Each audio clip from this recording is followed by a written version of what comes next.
Okay. Third week for doing embellishments, doing articulations on Jack of Diamonds. So there's not a lot of new content this week in the PDF, but it may take a little while to explain what's going on because a lot of it's just sort of physical stuff. So we'll go through some of that, and then hopefully there'll be time for some questions as well. As far as the question that I just saw about vamps, we're going to actually spend April doing arranging. So the idea was to, since we did like a sort of luxurious deep dive on the improvisation last month, we're doing kind of a luxurious look at how to actually shape the melody this month. So we got to spend some time on hammer-ons and pull-offs. Now we're going to do some ghost notes and double stops, just to have a little, see what it's like to have a little more time on the tune itself. So next month we will talk about vamps and shout choruses and accompaniment. So opening up the schedule a little bit, there's always been questions about doing more accompaniment, at least from some folks, and from other folks, questions about, well, where does the vamp actually come from? How can I come up with a vamp of my own? That kind of thing.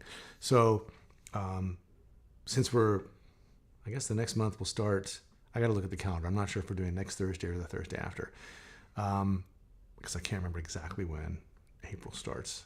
But whenever the next live stream is, whether it's next week or the week after, that's when we'll start with the vamp and go from there, and we'll spend one more month sort of in drop D land before moving on. And I know I've been mentioning that we're going to the next tune we'll be revisiting Baby Please Don't Go, but in developing the lesson material for the next thing that I want to cover, which is getting into rudiments and improvisation skills for steady bass when you're changing chords.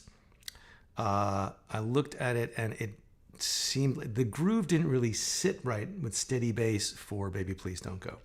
So we will get to a revisit of Baby Please Don't Go in the future, but not next. The next thing we're going to do is, this is the plan anyway, unless there's a great hue and outcry, I'm going to take Trouble in Mind, which we did a couple years ago in A. I'm going to put it in E and do Trouble in Mind, steady bass in E, and use that chord progression first to look at rudiments in E and changing chords with steady bass in E while improvising and developing the thumb and fingers coordination. And then we will move from that into doing the tune itself in E, and then we'll get into arranging it. So that's kind of the plan for now.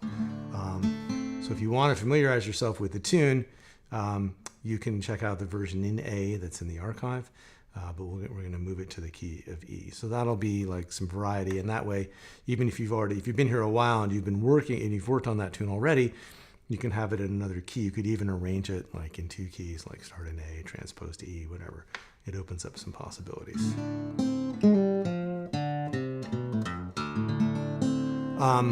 And yeah, as far as the tuning goes, yeah, when it's in drop D, it should say that on the PDF. And I somehow just was so deep in drop D land when I was making these handouts that I just didn't even occur to me to post it.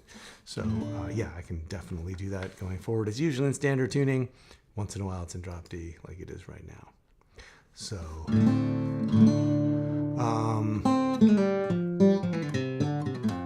yeah, so let's get started. I'm sure there will be more questions, and I already see some questions and comments. So let me just scan through before we get started and just see if there's anything outstanding besides everybody checking in, which I always love to see. It's very fun to find out who has better weather than me, which is usually everybody everywhere. Yeah. Okay. Let's get rolling. And ta-da, check it out. the cursor's back. Thanks to Randy, who's here today, who helped me figure out my issues with the streaming software OBS. And so now I can point stuff out. I even have a giant size cursor, which is kind of excellent. So I'm on the wrong page though. So let's get started here. So what we're going to do first is just look at ghost notes. And the technique is something that I've been calling index damping in this case, but it's really the result, the effect, the sound is ghost notes, meaning notes that aren't entirely there. And they're not really something that you want to go out of your way to emphasize or play, but they provide this kind of rhythmic underpinning so that if you're playing this kind of alternating bass right here, oh, it's so exciting to be able to point these things out. If you're playing this kind of bass, just root and root on the 6th string and the 4th string, then the first thing you would do is you're just playing on the and of 2 and the and of 4. So if you were holding down like a D chord, you'd have this.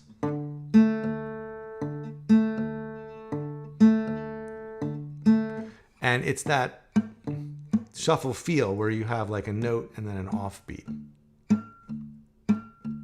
So the way that I'm doing it is, I'm going to be playing this note here, the root D, on the 3rd fret of the 2nd string. And so I'm letting the tip of my finger touch the 3rd string so that it is damped or muted. And so the first thing is just to make sure that you can get that D note to ring on the 2nd string and that the 3rd string is getting that choked sound. It doesn't matter. You're going to hear some sort of harmonic noises and stuff. That's okay. You just want to make sure you're not actually playing the note. And in the notation, it's marked as the 3rd fret. It's marked as a B flat because that's where your finger is, but we're not actually trying to play a B flat. The X note here, or the X note here, means that you're just trying to get like a percussive sound in the vicinity of the 3rd fret on the 3rd string. So I didn't even write this much of an exercise out, but you could just take the low string, 3rd string, 4th string, 3rd string, and just try to get that swing feel. 1 and 2 and 1 and 2, Da, da, da, da, da, da, da, da, da, da, da, 1 and 2 and 3 and 4 and right? And then you could do the exercise here on the and of 2 and 4. So 1, 2 and 3, 4 and 1, 2 and 3, 4 and So that's the main sound. And it's just an exercise to get the feel for that.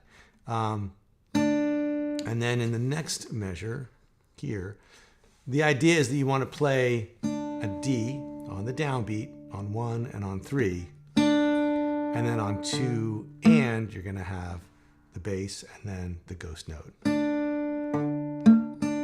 And then do that again on beat 3 and the and of 4.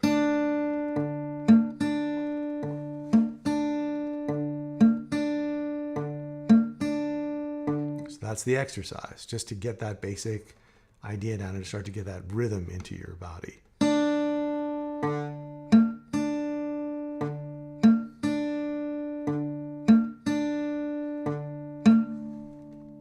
Like that. So that's the idea.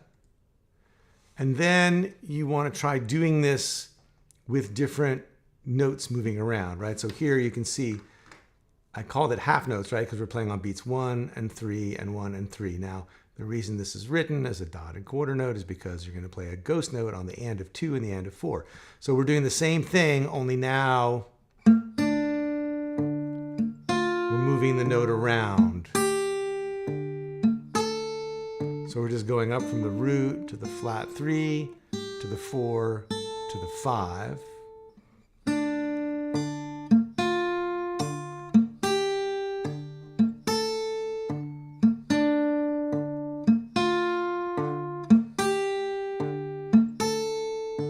take out the ghost notes and you have just this. Or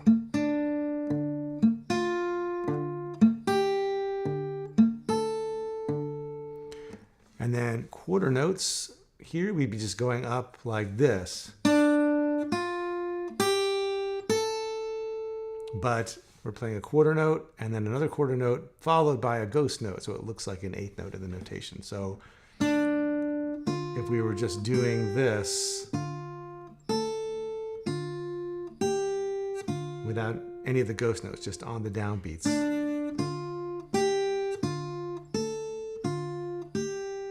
But again, on the and of 2 and the and of 4, we're going to have those ghost notes.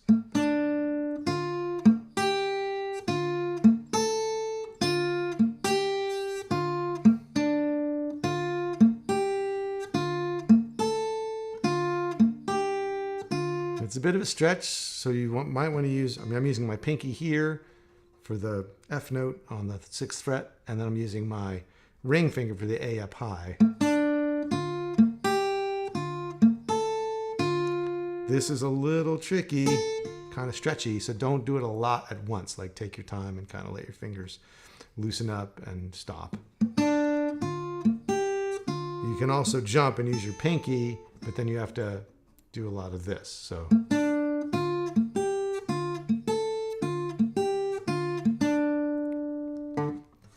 let me play the last exercise on this page, and then I want to answer some of these questions because they're good ones.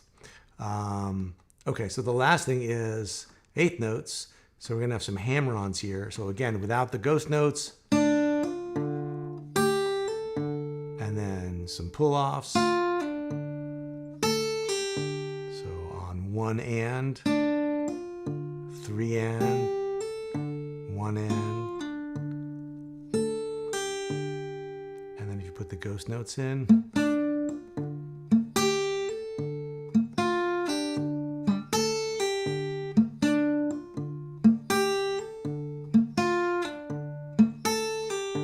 so the difference is between this, which is you can't really hear the swing necessarily. You hear it a little bit with those hammer-ons, but and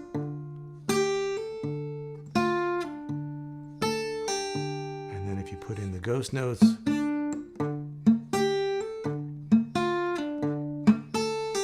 because you're hearing this underneath everything.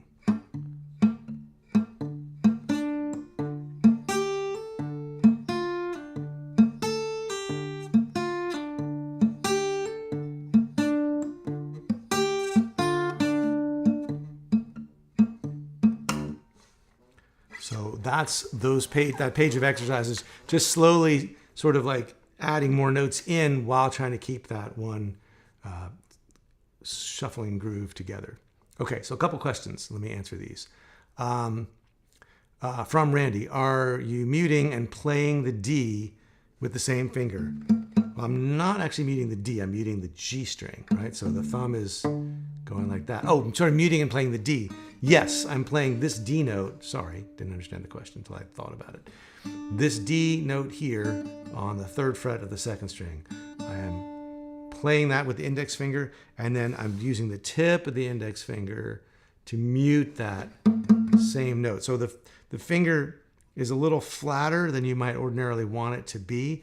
It's one of those like folk music things where you want to kind of play with bad technique, because really you should have your finger kind of squared off like this to keep everything clear and have others, ordinarily you'd want that G note to ring open if you were, maybe playing a double stop here, but here you want it to be damped by the tip of the finger, which requires being kind of flatter, because if you're too perfect and vertical with the finger, then it's going to be your nail touching the string, and that won't be as effective. And let me just say, this technique is not absolutely essential, right? I mean, if you are working on the hammer-ons and the pull-offs this month, and that is keeping you busy, you don't need to go down the rabbit hole of this damping technique. The arrangement will sound really good either way. I included this because there's always been, it's just something that ends up happening at a certain point when you play these kinds of tunes that these kind of rhythmic details creep into your playing. And I do a lot of them without really thinking about it at this point.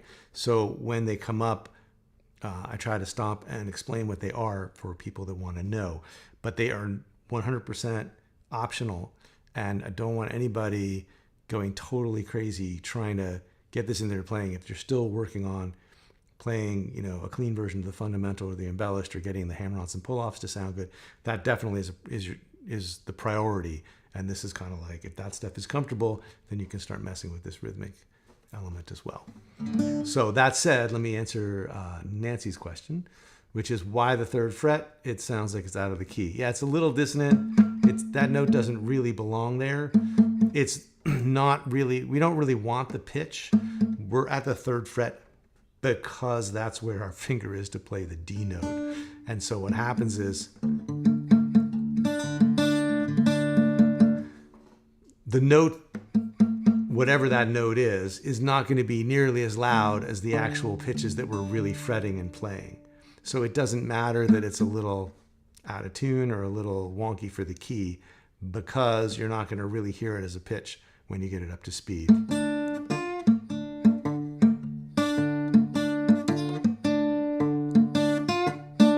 Right?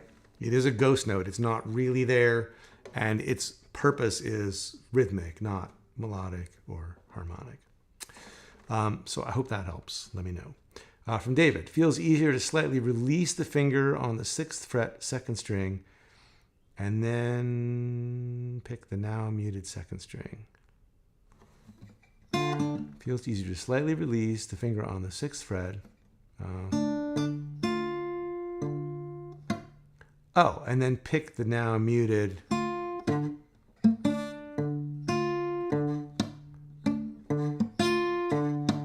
To get the ghost note.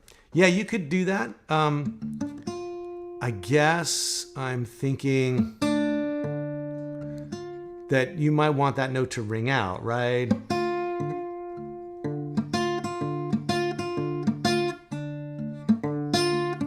As opposed to... But, feel free to mess around with it and see. To me, the index finger and the thumb, they kind of form this groove. In fact, elsewhere I've talked about just using that shuffle feel when you actually want to hear those notes.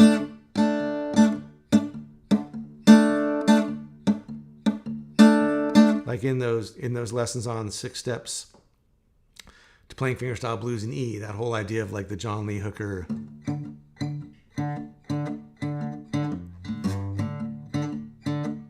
So getting used to like that thing of the index in the middle, the thumb and the index, I think is useful. And because it leaves these 2 fingers, the middle and the ring finger, free to play melodies and to fill out the chord and other stuff like that. But, there's no rules about this except mine, because this is just a thing that I found myself doing to get the rhythmic things that I liked. And it does have some kind of basis in some of these people like John Lee Hooker, but it's not something where I was like, oh, that's exactly what John Lee Hooker does to get that. It's like, I think that's what he's doing. It seems kind of like that vibe. But this ghosted thing, it doesn't really have like a chapter and verse citation for it. It's just a thing that I think seems to work well. Okay, let's keep going, and we can come back to any and all of these questions at some point. But let's see how we're going to use this stuff. So here's the embellished version now with ghost notes. So this includes the hammer-ons and pull-offs from the last couple of weeks, but here's what it's going to sound like.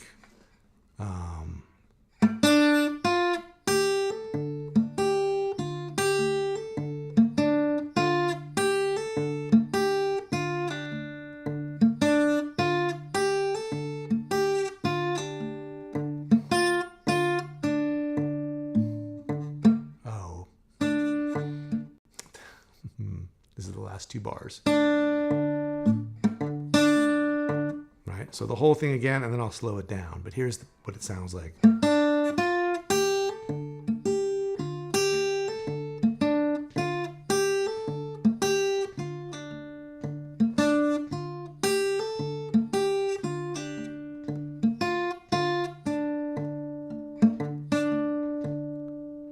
And so if I slow it down so you can really see all the pieces, it's just the hammer-on and pull-offs from the embellished version with some of the anticipations from week 2 as well.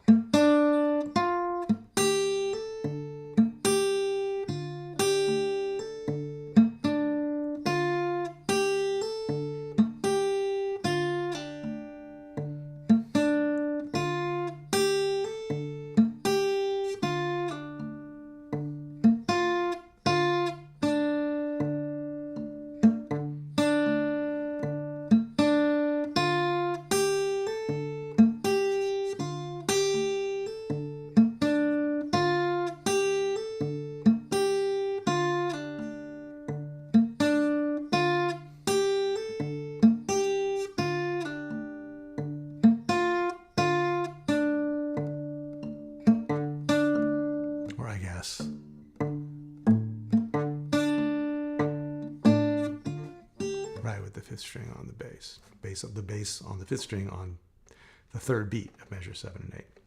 So that's what the basic, that's what the embellished with the hammer-ons and pull-offs sounds like with that one set of ghost notes in there. And so like you can hear, here's the difference between them. First time without.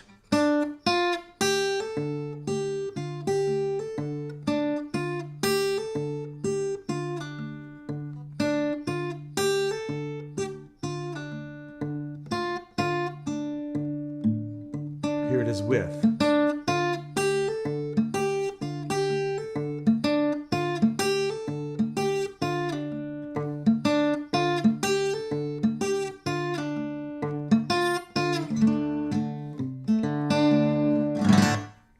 So that's what that sounds like. And a couple questions. Jim, is that a ghost note in the Crow Black Chicken vamp? Probably. Have to go back and look. That was a while back. But let's see.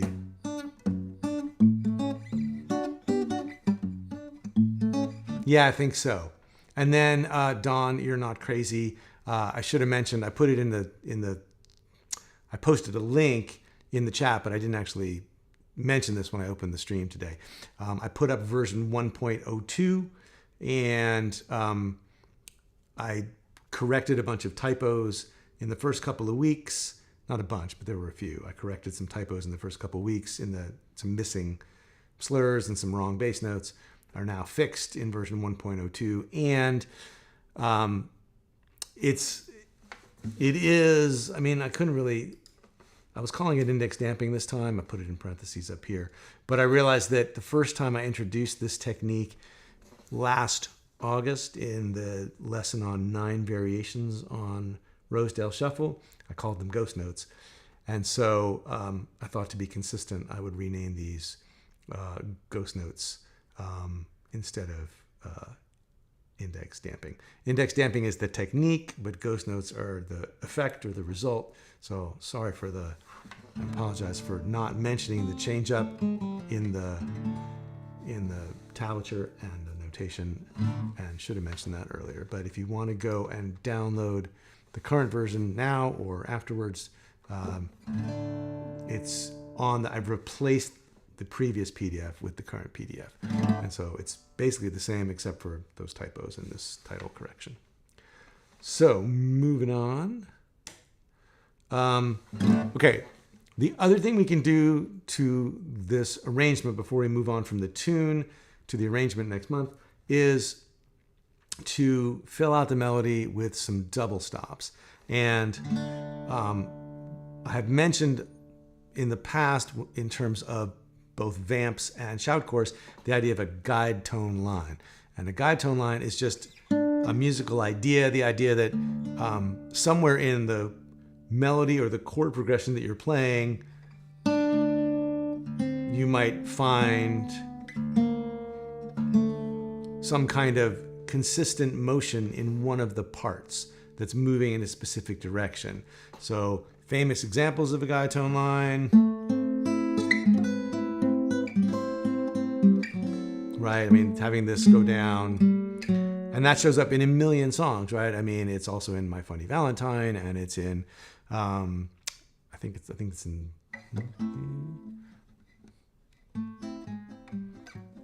Yeah, it's in the beginning of Michelle by the Beatles. I mean, that line is really common. And the idea is that like the chords are doing their thing and the guide tone line is coloring what's going on and things are shifting sort of in the middle of what's happening. I mean, the opposite version,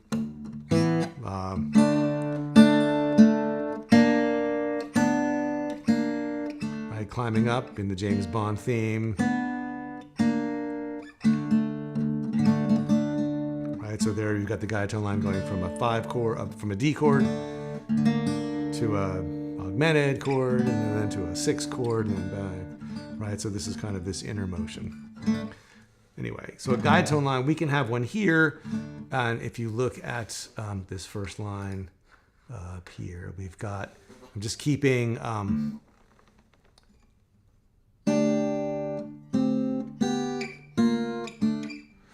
so I've got this note that we're going to be hammering on. Probably should have put, I don't know, might have been better to put the 5th on top. But anyway, we've got this note on top because that's the note we hear on the downbeat before we hammer on, right? So we've got this double stomp, and then, how did I write this out? Yeah, like this. So then the guide tone line going down is going from D to C to B flat to A. And we're staying basically with a D in the root. So that means that you can think of it as being this sound, and the melody notes are changing at the end. But if you just play the chords, you get this. This is the sort of like the skeleton of what we're going to be doing with the arrangement. So root in the 4th, flat 7 in the 4th, 6th in the 4th, flat 6 and the flat 3rd, and then 5th and the root.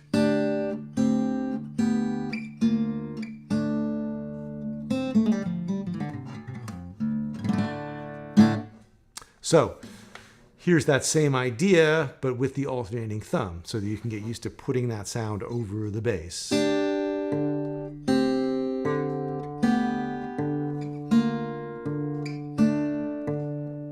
then put the 6-5-4-5 bass in at the end.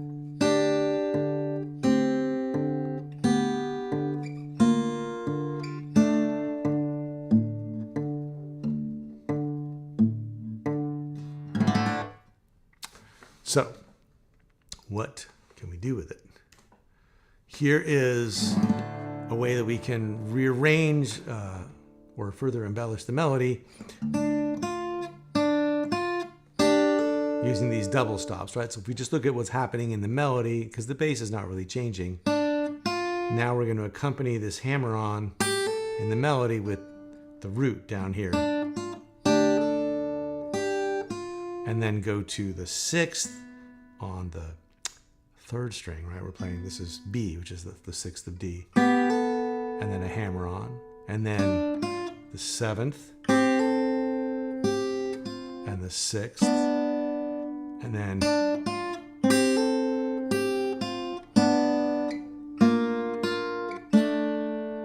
so it's a way to just put a note underneath the melody.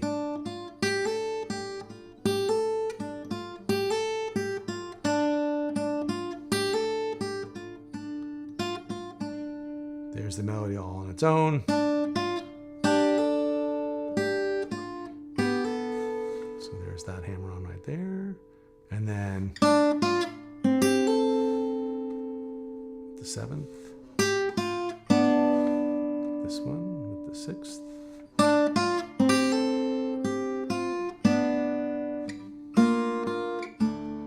And this is all happening over just the constant D bass.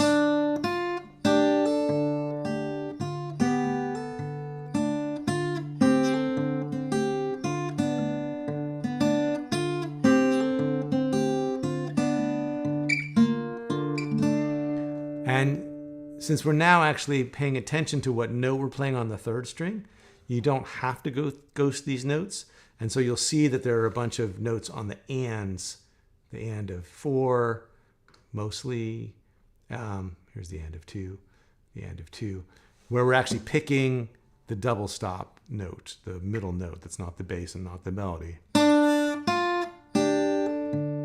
There's a ghost note.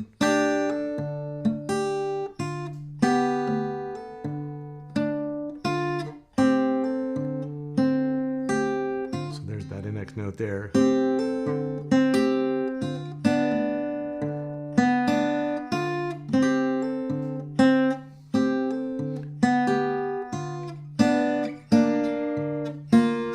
Sorry, that's not really quite right.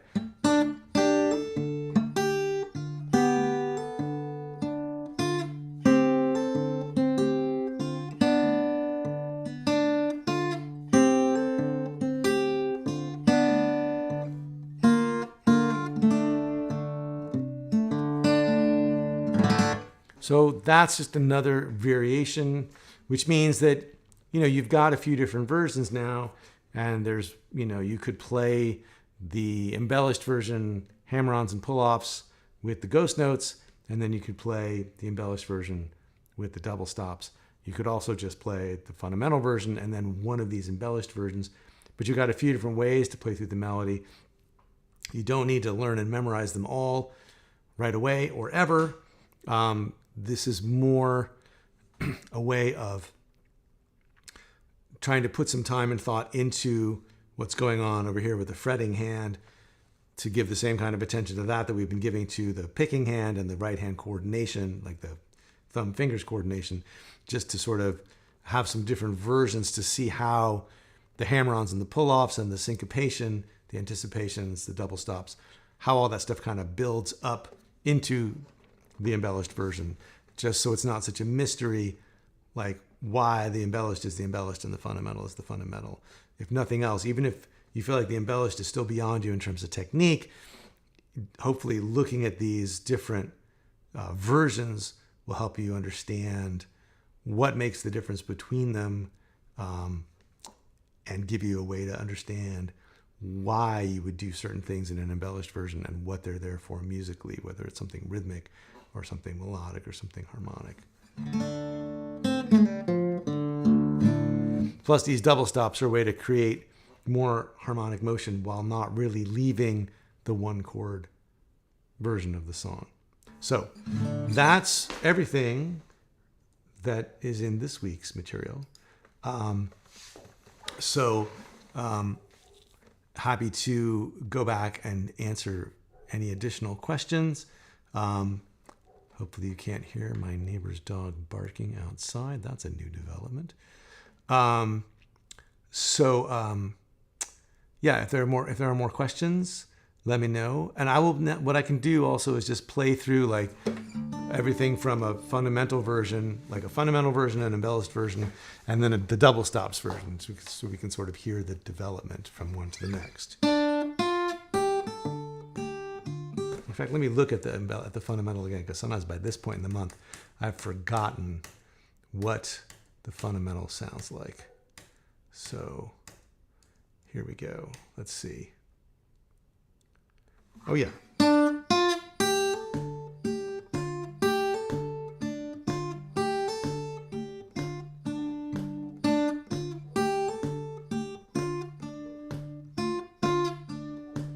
And then so from that into something with the hammer-ons.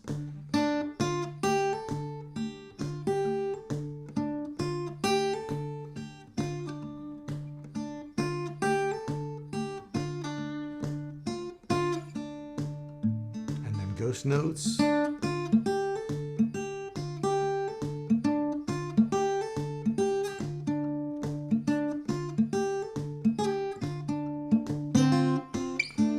then finally, double stops.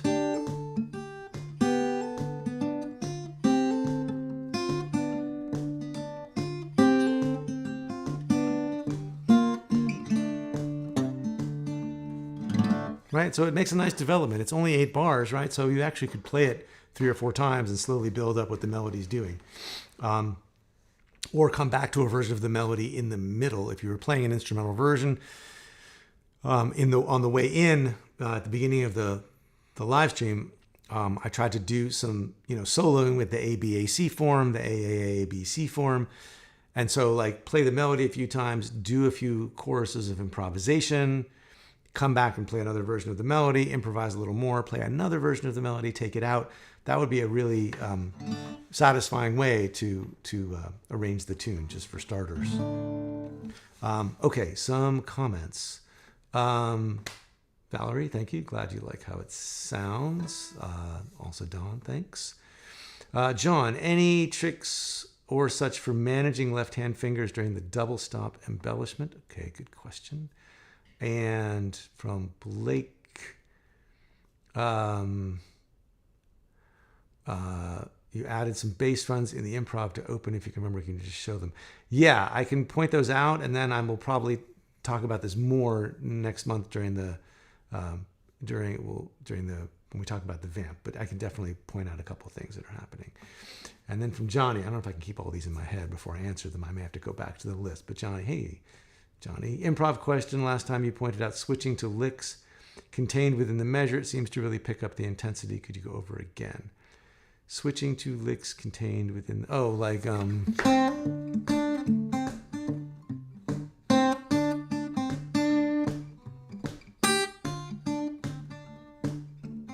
that kind of thing where like inside the downbeat, like on the downbeat.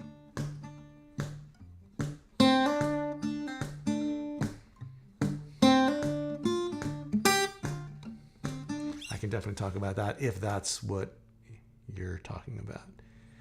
Okay, so let me try to answer some of these. So from John, who asked about managing left-hand fingers during the double stop embellishment. Yeah, so let me just play through it a little bit and think about the mechanics. So this is like you're going from a single note, and then you need to kind of flatten out, right? It's almost like a bar, like a small bar.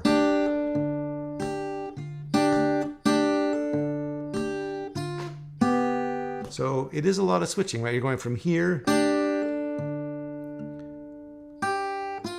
and then the index has to come over, like you can't sort of stay flat. Well, I guess you could. Maybe I do.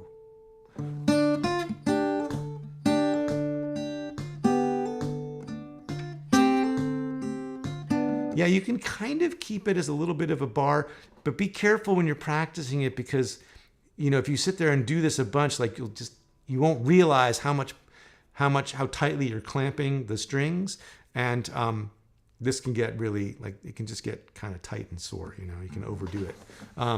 I think in real life,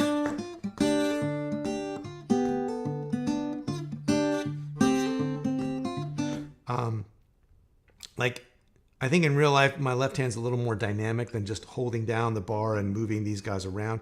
I think I tend to take advantage of that moment where the pinky's down and the index comes up, and so I can put down this shape next. And then the index coming over, and then this is a new shape. And that's a new shape. So I guess maybe you want to practice by doing the different double stops over the thumb, kind of like this exercise. Which one?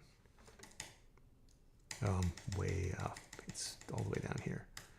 This exercise, alternating thumb exercise.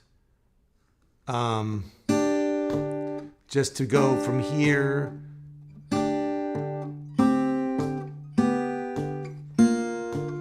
and treat them as different, just each one's a new chord shape. So just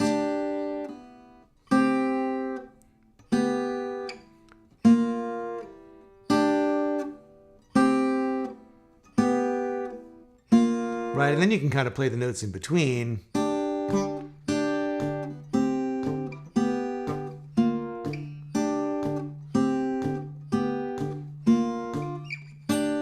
Right, and I mean, maybe you could also practice it like that with the bar held down, because you do need to get those melody notes again.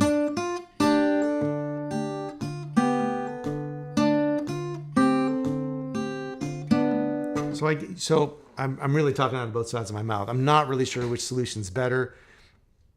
Sometimes when you slow things down,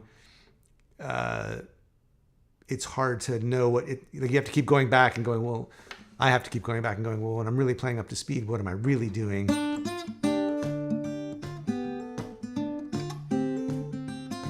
It's a little of each, you know. So I would try practicing them where you're just holding down these two notes and moving the other ones around, and then I would try just like sort of doing them as individual discrete shapes as well, and see if that helps. So, John and Lightroom guy, I'm sorry, I've forgotten your real name.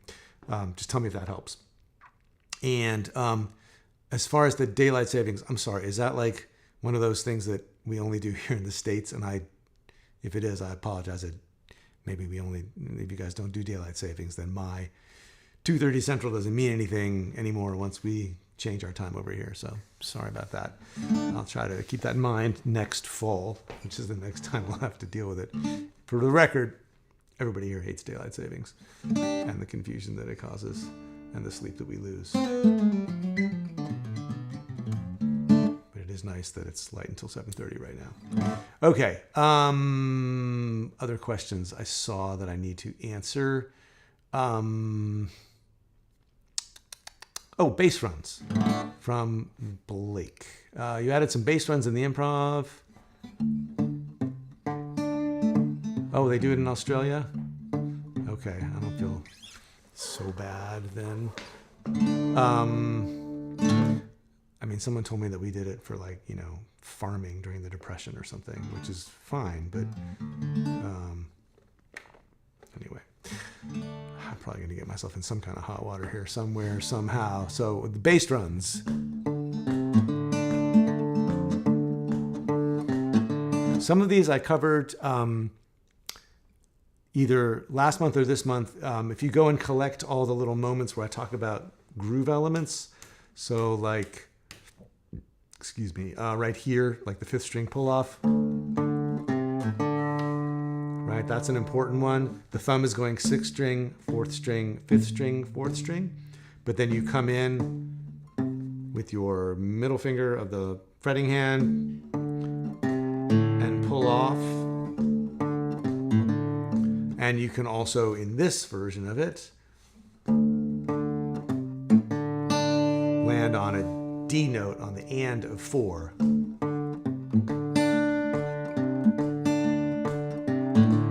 Right? And so there's so many, once you have that in place, and the idea that that 3rd beat is where something happens,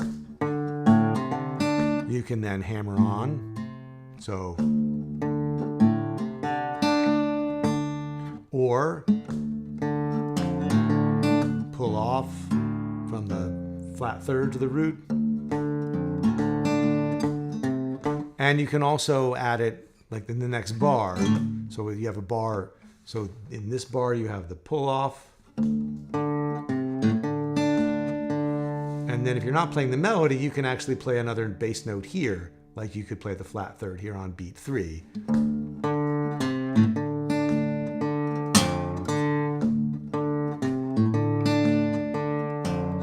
And you can just sit and groove on that until you get it to sound like you want it to. And I'm doing a little bit of stuff with the index and middle finger.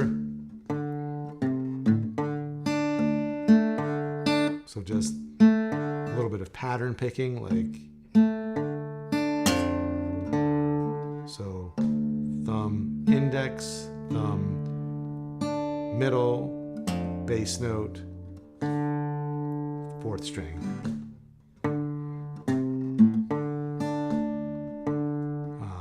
Sorry. Put that all together.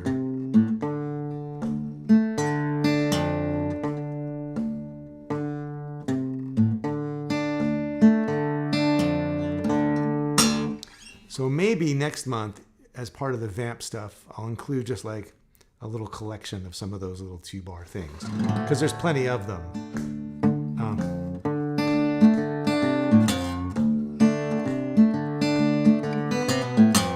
But the idea is, right, that's just something I already did, right? And So like a bass note and then a, you know, thumb, index, thumb, middle. Let's call that a roll, right? And then whatever happens in these last two beats, it's open season.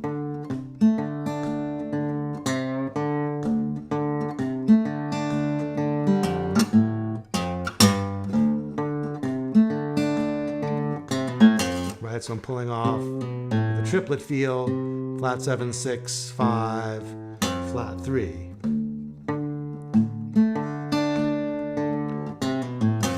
One, two, three, four, 1, 2, 3, and a 4.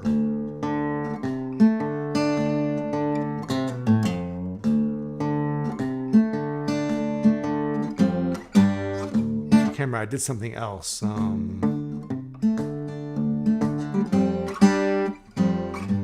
Back and watch. I don't remember, but I mean, you know, that was just taking a chord. Oh no, so that's going backwards, right? So that's taking, let's call it bars 7 and 8, right? The last two bars of the 8-bar form. So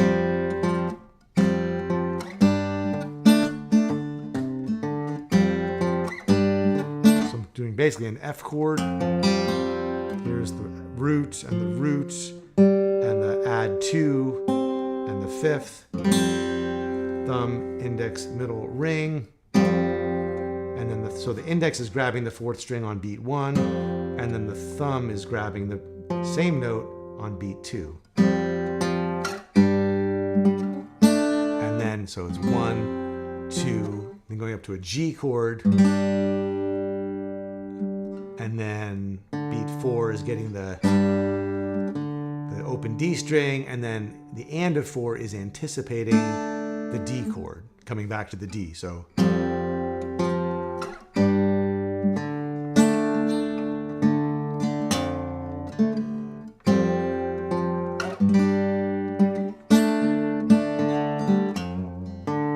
up to tempo.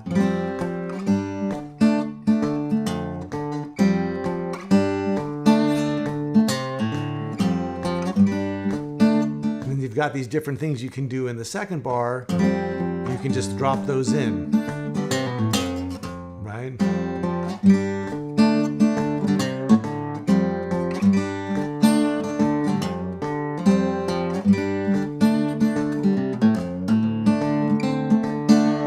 Right, so vamps, all that vamp material is very cyclical. It's like licks, you know, you learn them 2 bars at a time. You learn where you can swap things out 1 bar at a time inside of that.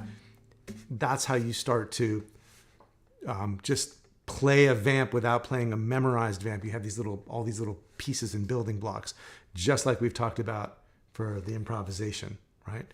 So all those little pieces can, you know, get combined and recombined, and you know, you can do all kinds of stuff with them.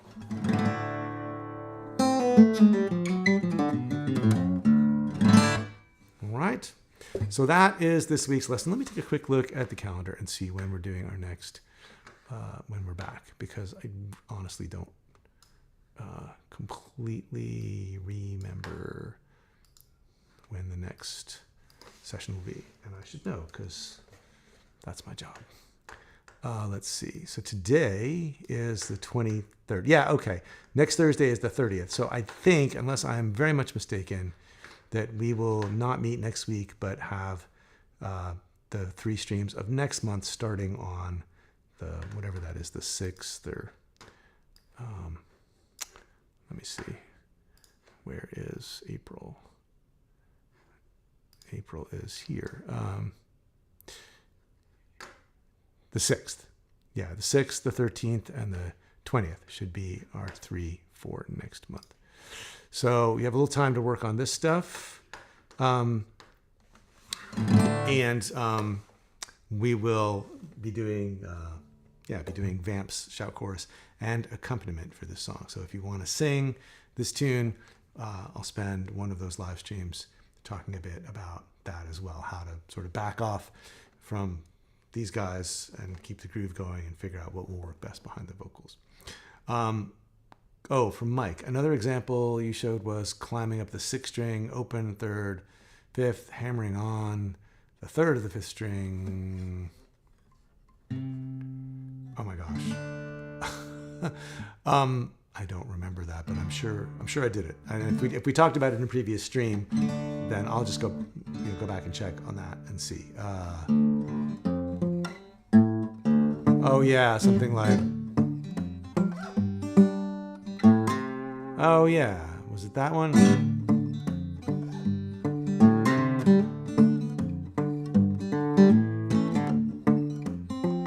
Yeah, I'll try to piece together sort of like a definitive vamp for the song. Not try, I will piece together a definitive vamp for next month, and then also some of these little building block things.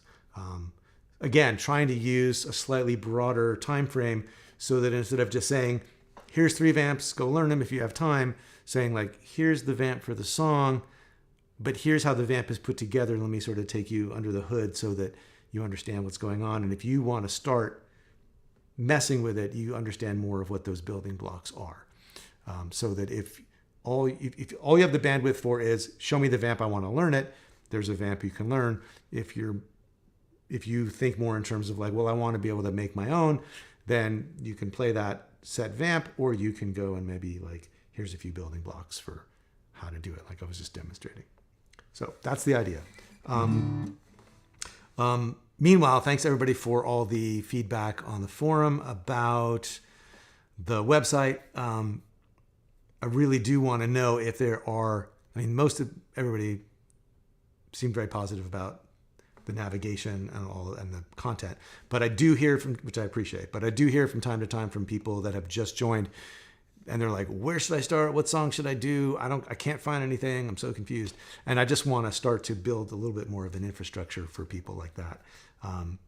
Also, so that if someone shows up in the middle of things, in the middle of the month or the middle of a quarter, that you know where to go to find like, oh, this is what this is a song I could work on for now, or these are the first few songs I should work on. So just trying to make it a little more self-serve so that you can sort of show up and go, oh, well, what I really want to learn is some alternating thumb songs, or what I really want to learn is like some traditional tunes, or what I really want to learn is, some steady bass in A, and just try to make it, a little more a la carte for people who maybe don't want to do like you want to just kind of work on the material a little bit more on their own and then come to the live streams just for questions or whatever.